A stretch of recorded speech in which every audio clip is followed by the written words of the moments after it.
in an episode where we had the iconic knee scene and the iconic scene of seeing Daredevil's silhouette in Kingpin's head.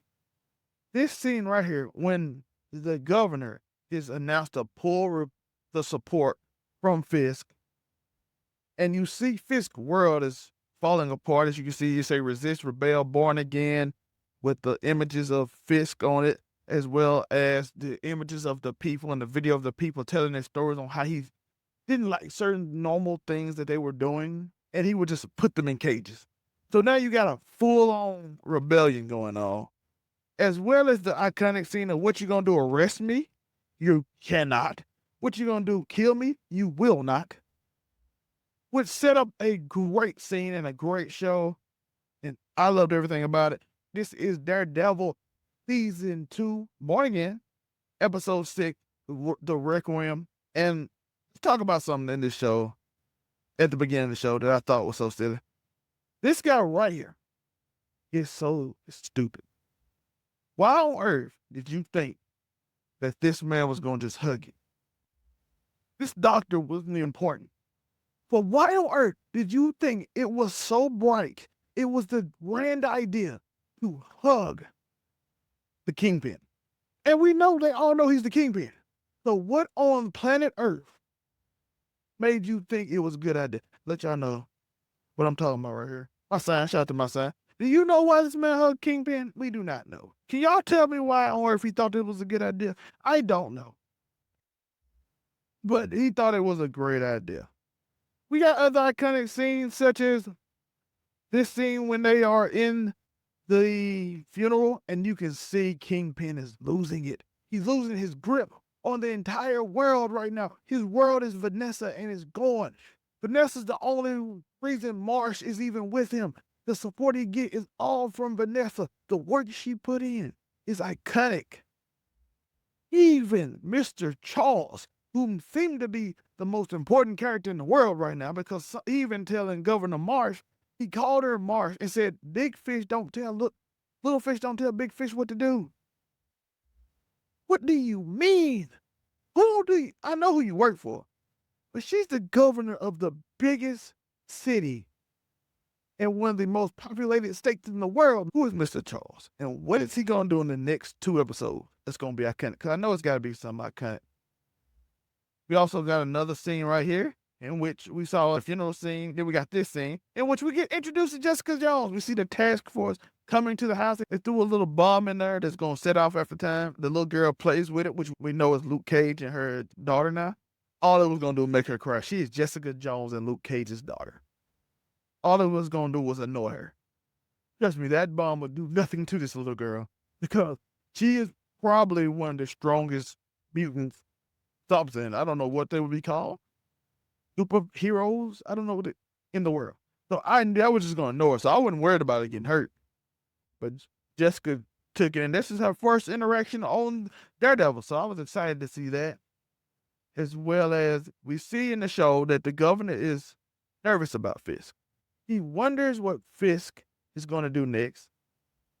And she even tells them, like, listen, I don't know if I can support him without Vanessa because he's unhinged. He is wild. Like I said, you saw Mr. Charles, he went into the space that Fisk said the stuff was, it wasn't there.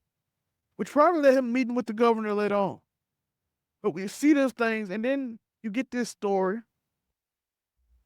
that where BB and Blake has had this whole great storyline, by the way. I love the storyline between BB and Blake because you start learning a little more about their dynamic and the things that they do and how they are in this intertwined this relationship. And he feeds her a story. Because Buck basically told him to feed a story to her to see if he can catch a rat or planting a trap. And if she posts it, he's done for. Buck is going to go get her. He gives it to Fisk is not going to run for office again. So that's like, I don't supposed to tell you this, but Fisk is not running for office. So we got that scene going on. Then we got this scene in which we see Heather with Buck. And the question is everybody's asking, is Heather going to be the next Muse? Because every time we see her now, we see Muse. And she's enjoying choking Buck. And Buck is a freak. My guy Buck is a bona fide freak out here. I don't know what else to say. What else can you say? And then we have the scene with Karen next, in which Karen is telling us, actually tells him that when you let people live, other people die, and your way is wrong. And Matt is just like, what's wrong with you? What has changed? And I'm like, my brother, everybody around her is passing away because you let Bullseye live. You let Kingpin live. If you didn't save them, it's kind of like the Batman effect. If you don't save them, my brother, you're like, maybe my boy the Punisher is right. Maybe you're wrong. Maybe we doing this wrong. I defended myself and I ended it. What about you? And this all came about because my boy Bullseye, he's trying to get away. He's like, yo, take me away. It's only right. Foggy, Vanessa, now it's your turn to take me for Foggy. That's how this world works. Equality.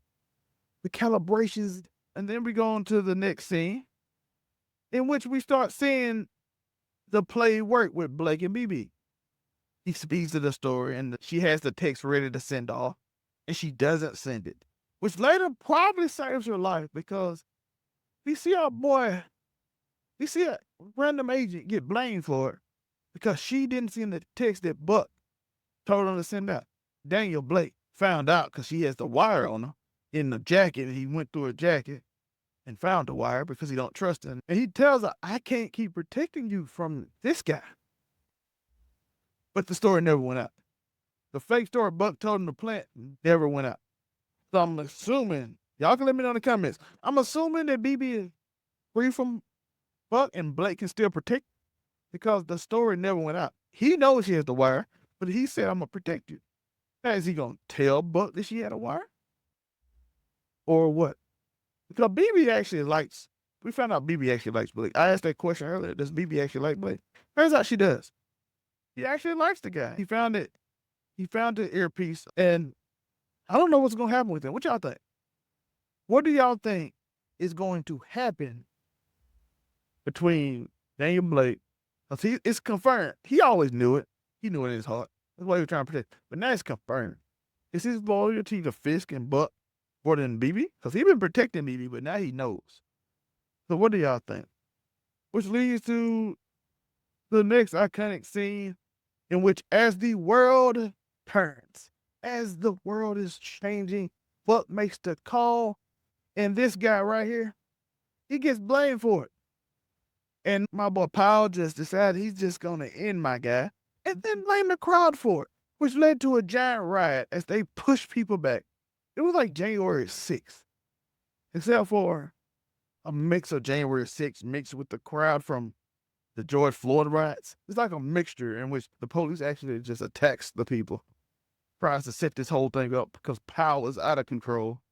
He is really out of here. And this poor kid, his life is done. It's over with for him. So we go on from that scene and we see the iconic scene in which we get this. We get this right here in which Fisk said, it's what we both want. Matt asked me, is this what you want? They have this whole spiel about what should we do? We don't really want these. This is what we do. And Fisk loses it. They go into a full-blown fight. And we get this iconic scene. We get a lot of throwbacks to the old show when they fought, when he hit the wall, when he dodges. You see both of them get beat up pretty badly. Daredevil ends up winning. In that iconic scene, I told you, what you gonna do, arrest me? You cannot. Will you end me? You will not. And we got like some comic book panels. It was really dope how they added some really significant comic book scenes from Born Again in this. They implemented it very well. I liked it. And the last thing about this show and this episode is we see it. The young boy who was stealing the drinks earlier got hit with a baton by a police officer, and he gets knocked out. And Karen takes off the mask to check on him with Angel, the white tiger now. And then Powell shows up, sees her, puts the gun to her, and said, Karen? And we know Karen getting arrested, which probably going to lead to the next episode and what happens with Matt. I was happy with this episode. We saw Jessica Jones. I loved it. We got some great comic book panels. This was very comic accurate and very, well, in a lot of ways. Not quite, but we got a lot of the panels that fit. The cool, like, double knee scene where you need them in the face. I loved it. But it was a really great episode. I enjoyed it. We got so much story. I wonder what's going to happen with Karen getting caught, because Matt going to have to come out now. And is Fisk bold enough to out Matt? That he's Daredevil. Daredevil is also seen as a hero. So there's a lot going on in this episode. How can Fisk win back the governor? What is Mr. Cho's plan? Let me know y'all thoughts and comments. We're going to do a full review and discussion sometime this week on it. So make sure you hit that like button, that notification bell. I'm out. Peace.